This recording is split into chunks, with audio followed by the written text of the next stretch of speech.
예수님이 제자들에게 근심 대신 믿음을 갖도록 격려하십니다. 제자들이 근심하게 된 이유가 있습니다.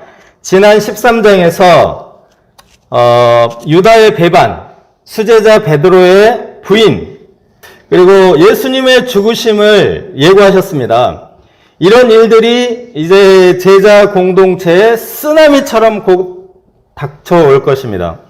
베드로는 바로 오늘 밤 닭 울기 전에 예수님을 3번이나 부인한다고 했습니다. 우리 중에 신앙이 정말 좋은 분이 오늘 저녁에 예수님을 3번 부인하고 떠나버린다면, 얘는 상상하기도 싫지만 만약 그렇게 된다면 우리 모두는 혼돈의 카오스에 빠질 것입니다. 물론 베드로의 부인도 문제지만 갈릴리에서부터 제자들을 이끌고 오신 예수님이 죽으시면 제자들은 앞으로 어떻게 되는 것입니까? 새로 취직을 해야 하나요? 다시 고기를 잡아야 하나요? 우리가 살아갈 집은요, 생떼 같은 자식들을 어떻게 키워요? 등등 갖은 근심으로 제자들의 마음이 가득하게 된 것입니다. 18절 말씀을 보시면 고아와 같이 버려짐을 당한 느낌, 고아의 심정이 된 것입니다. 우리도 종종 이런 근심들로 가득할 때가 있습니다. 우리 인생은 산 넘어 산입니다. 강 넘어 강이고, 장애물을 하나 넘었다 싶으면 또 다른 장애물이 기다리고 있습니다. 그런데 예수님은 말씀하십니다. 너희는 마음에 근심하지 말라. 하나님을 믿으니 또 나를 믿으라. 아무리 현실의 상황이 심각하더라도 하나님을 굳게 믿고 지금까지 인도해 주신 예수님을 앞으로도 인도해 주실 것이라는 사실을 굳게 믿으라는 것입니다. 기생충이라는 그 영화에서 가장 유명한 대사가 아들아, 너는 계획이 있구나 였습니다. 우리는 계획을 세우기 어려울 때가 많지만 하나님 안에는 우리 인생에 대한 완전한 계획, 마스터 플랜이 있습니다. 예수님의 죽으심조차도 하나님 안에 있는 계획입니다. 예수님의 죽으심과 제자들을 두고 떠나심은 사실은 하나님 아버지 집에 제자들을 위한 거대한 거처를 마련하시려는 계획입니다.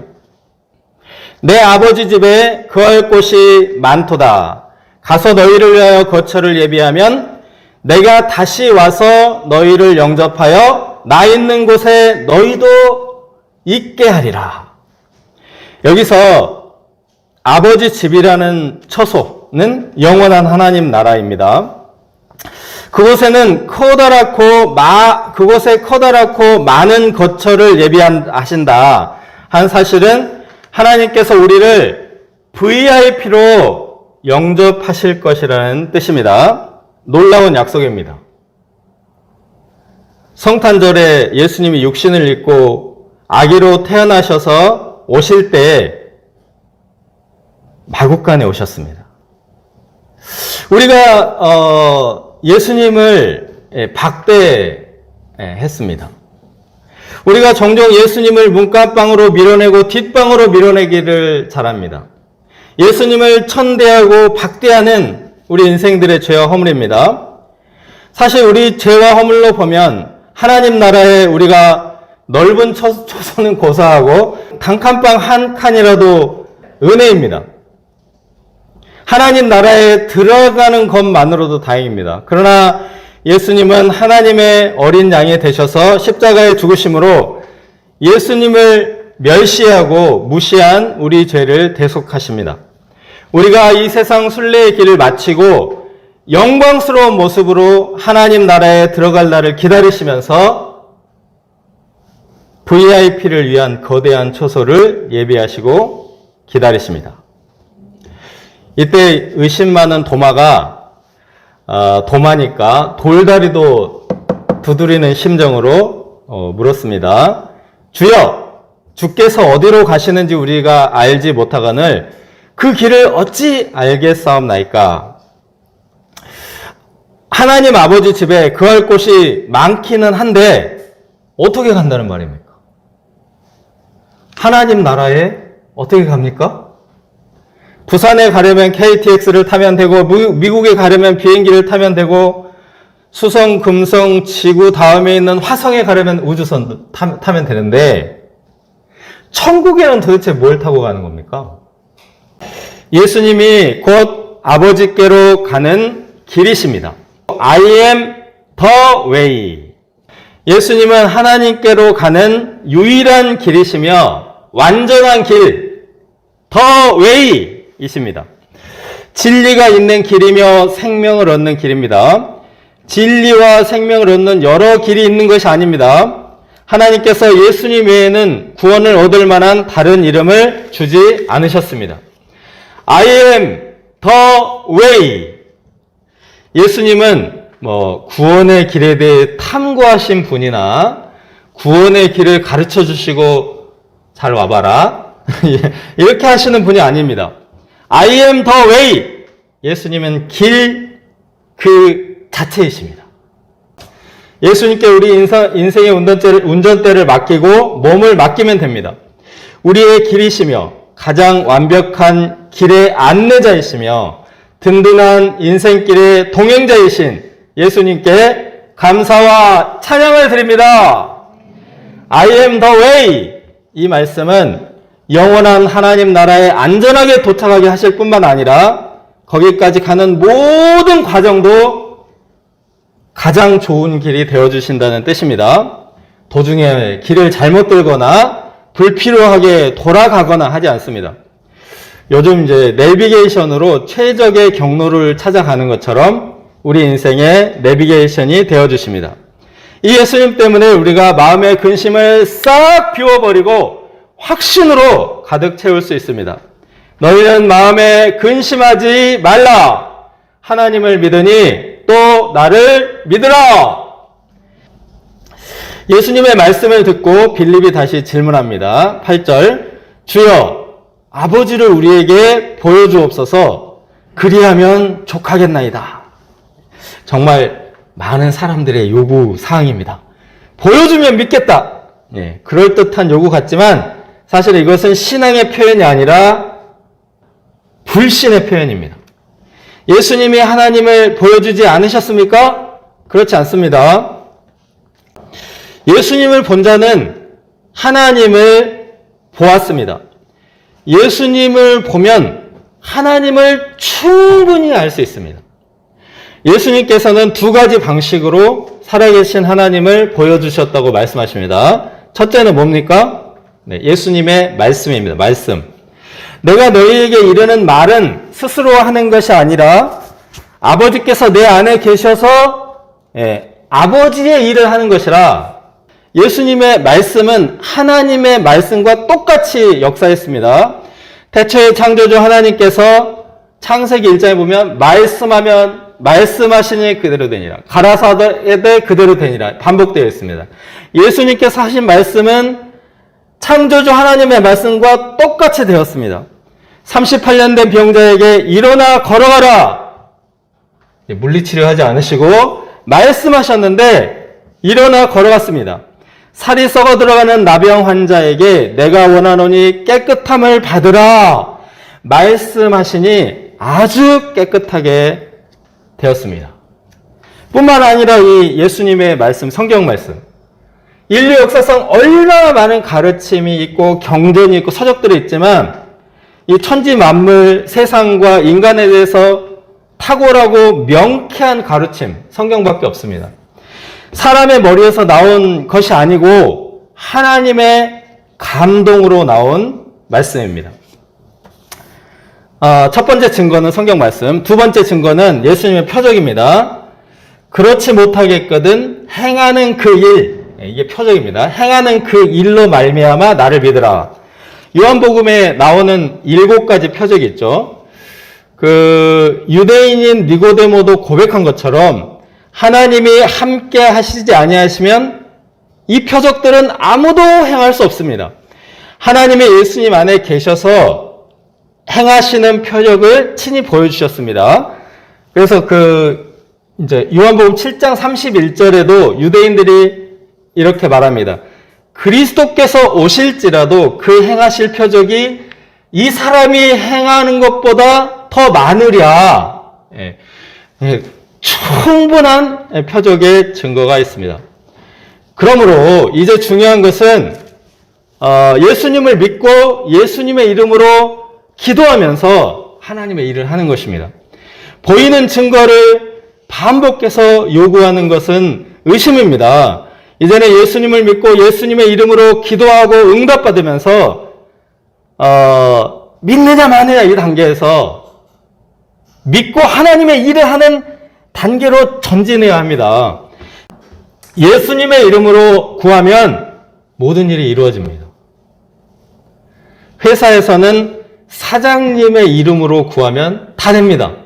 대기업에서는 회장님이 말씀하시면 다 되죠. 기관에서는 기관장이 도장만 찍으면 모든 일이 됩니다. 예수님은 하나님의 아들이시기 때문에 예수님의 이름으로 기도하면 하나님께서 모든 일을 처리해 주십니다. 그러므로 예수님의 이름으로 기도할 때 제자들도 예수님이 하신 일을 할 뿐 아니라 그보다 더 큰 일도 할 수 있습니다. 그보다 더 큰 일도 하리니 이는 내가 아버지께로 감이니라. 지난 여름 시향에 주 드림팀 뮤지컬이 흥미진진하였습니다. 그 중에 가장 기억나는 대사가 가자 심야기도! 이 대사. 우리 자녀들도 신앙생활에 있어서 기도가 얼마나 중요한지 잘 알고 있습니다. 기도할 때 우리는 예수님이 하신 일을 할 뿐 아니라 그보다 더 큰 일도 할 수 있습니다. 내 이름으로 무엇이든지 내게 구하면 내가 행하리라. 우리는 지금 의심하고 갈등하고 그럴 때가 아닙니다. 예수님이 함께 하시나 이럴 때가 아니고 예수님의 이름을 믿고 하나님께 구하면서 하나님의 놀랍고 위대한 역사를 볼 때입니다. 이미 2000년 전부터 하던 그 의심 아닙니까? 예수님이 계신가 나를 사랑하시나 더 보여주세요. 2000년 된 해묵은 갈등의 골동품이라고. 이거는 박물관에 갖다 버려야 돼요. 떨쳐버리고 이제 위대한 기도의 자리로 나오십시오. 가자 심야기도! 15절에서 17절은 육신으로 오셨던 예수님이 하나님께로 돌아가시는 대신에 또 다른 보혜사 성령님을 보내주시겠다는 약속입니다. 상담자, 카운셀러 혹은 곁에서 돕는 조력자, 헬퍼라는 뜻입니다. 이렇게 여러 가지 뜻이 있기 때문에 한문을 찾다 보니까 정말 기이한 한문, 보혜사라는 이제 한문으로 번역을 한 겁니다. 육신으로 오신 예수님이 안 계시면 제자들이 부모를 잃은 고아처럼 혹은 장군을 잃은 쫄병들처럼 보일 수도 있습니다. 이처럼 버려진 상태라고 여기는 것을 이제 고아의 심정이라고 합니다. 사람들은 고아의 심정을 많이 느낍니다. 가족도 있고, 친구도 있고, 직장도 좋고, 돈이 넉넉해도 고아의 심정을 느낍니다.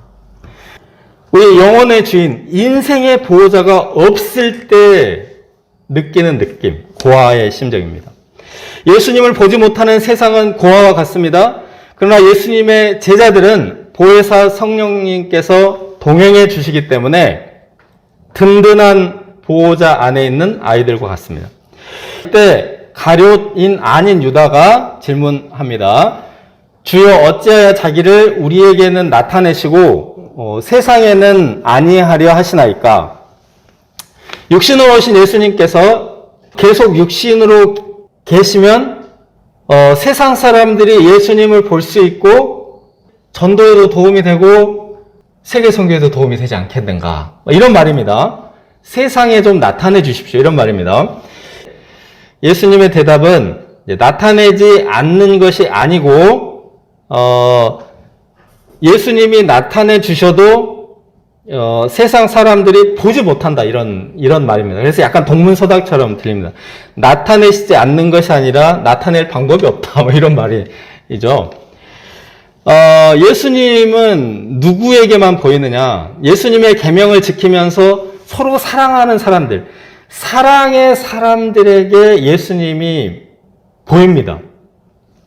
우리가 사랑의 공동체 속에 있을 때 우리의 길이신 예수님이 우리와 거처를 함께 하신다, 동행하신다는 사실 우리가 알 수 있습니다.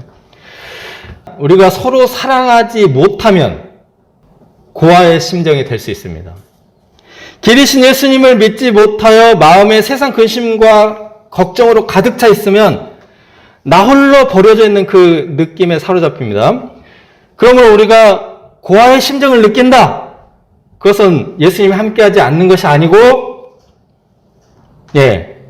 혹은 동역자들이 나를 외면하는 것이 아니고 내가 믿음이 없는 상태라는 겁니다. 서로 사랑하라는 계명을 지키지 못하는 상태이기 때문에 고아의 심정을 느낍니다. 그러므로 하나님을 믿고 서로 사랑하라는 계명을 지키는 사람은 고아의 심정이 아니라 하늘의 평안을 누리게 됩니다. 제가 이제 지난 여름 수양회를 준비하면서 동역자들이 자꾸 물었습니다. 프로그램 언제 나와요? 주제가 없는데 프로그램이 어떻게 나옵니까? 그래서 이제 한 달 동안 수양회 방향을 잡기 위해서 고민을 했습니다.